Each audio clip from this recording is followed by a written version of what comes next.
नमस्ते दोस्तों, डर की सच्ची दास्तान में एक नई कहानी के साथ आपका फिर से बहुत स्वागत है। उम्मीद करती हूँ आपको मेरी कहानी अच्छी लग रही होंगी। तो चलिए आज की जो कहानी वो मैं आपको सुनाने जा रही हूँ वो एक भटकती हुई आत्मा की कहानी है जो काफी डरावनी है। यह कहानी एक अस्पताल की है जहाँ एक लड़की के साथ एक भूतिया घटना घटती है। एक लड़की थी जिसका नाम सोनिया था।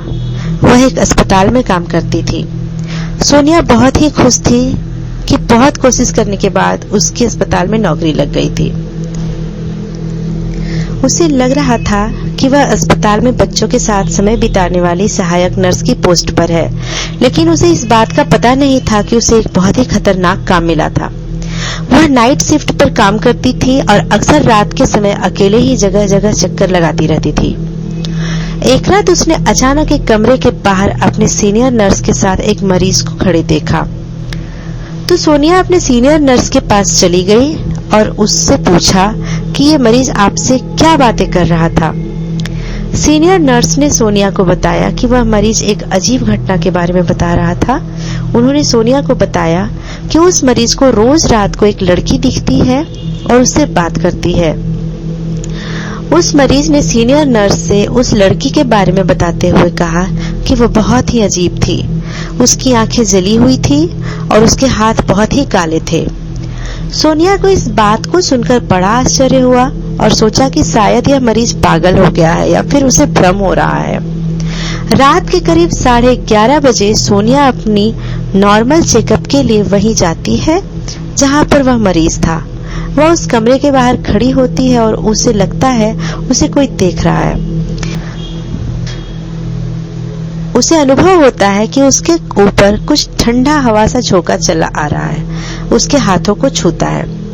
उसे लगता है कि अब वह बेहोश होने वाली है, लेकिन फिर वह अपने आप को संभाल लेती है। फिर थोड़ी देर बाद उस कमरे की खिड़की से एक लड़की आते हुए दिखाई देती है जो सीधे उसे ही देखती है और उसकी तरफ आ रही थी। सोनिया उसको देखकर एकदम से घबरा जाती है। वह लड़की बहुत ही अजीब और डरावनी दिख रही थी। उसके हाथ बहुत ही काले और जले हुए लग रहे थे।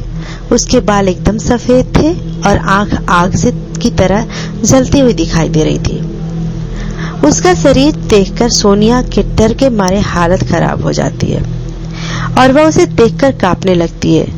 वो मन ही मन सोचती है कि आज तो मैं यहाँ नहीं बचूंगी, ये चुड़ैल मुझे नहीं छोड़ेगी, अब ये मुझे जान से मार ही देगी। फिर सोनिया उसके सामने हाथ जोड़कर बोलती है, देखो मुझे मत मारो, छोड़ दो मुझे। आज के बाद मैं इस अस्पताल में कभी नहीं आऊंगी, मुझे माफ कर दो प्लीज। ऐसा बोलते हुए वहां से भागने की कोशिश करती है, लेकिन वो लड़की वहां से सोनिया को भागने नहीं देती बल्कि और उसके नजदीक आने लगती है। फिर वो लड़की धीरे धीरे सोनिया की तरफ आगे बढ़ती है और जैसे ही उसके करीब आती है तो वह और अजीब दिखने लगती है।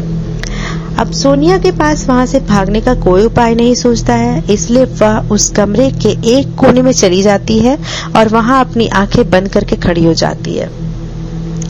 फिर उस चुड़ैल ने सोनिया के नजदीक आकर कहा, मुझे बचाओ। इतना बोलकर वह कमरे से बाहर चली जाती है। सोनिया अब थोड़ा शांत होती है और सोचने लगती है कि इस लड़की ने ऐसा क्यों कहा, मुझे बचाओ। इस घटना के बारे में वो अपने स्टाफ को बताती है पर उसकी बात पे कोई भरोसा नहीं करता। अगले दिन वो लड़की फिर से सोनिया को दिखाई देती है और उससे बोलती है, मुझे बचाओ। इस पर सोनिया उस चुड़ैल से बोलती है, आखिर तुम्हें क्या परेशानी है, मुझे बताओ, मैं तुम्हारी मदद करूंगी। फिर वो भूतनी सोनिया से कहती है, कई साल पहले मैं इसी हॉस्पिटल में नर्स थी। एक रात मैं यहाँ सारे मरीजों को देखने के बाद एक कमरे में आराम करने के लिए चली गई। मुझे पता नहीं चला कि कब मेरी आंख लग गई और मैं वहां सो गई। कुछ ही देर बाद पता नहीं कैसे वहां आग लग गई और मैं वहीं जल के मर गई। हॉस्पिटल की बदनामी ना हो जाए इसलिए हॉस्पिटल वालों ने इस बात को बाहर फैलने नहीं दिया और मेरी लाश को हॉस्पिटल के पीछे ही दफन कर दिया। तब से मैं इस तरह से भटक रही हूँ, मुझे मुक्ति नहीं मिल रही है। तुम मेरा क्रियाक्रम करवा दो ताकि मेरी आत्मा को मुक्ति मिल सके। इसके बाद सोनिया ने हॉस्पिटल वालों को ये सारी बात बताई। तब जाके हॉस्पिटल वाले उस लड़की की लाश के बचे हुए अवशेष को वहां से निकाला और विधि विधान से उसका क्रियाक्रम करवाया। इसके बाद से ना ही सोनिया को ना ही किसी हॉस्पिटल के स्टाफ को वो लड़की दिखाई दी। तो दोस्तों, इस तरह से एक भटकती हुई आत्मा को मुक्ति मिलती है। कैसी लगी ये कहानी मुझे कमेंट कर जरूर बताएं। तो मिलते हैं एक नई कहानी के साथ नए अंक में। तब तक अपना ख्याल रखें, खुश रहें। धन्यवाद।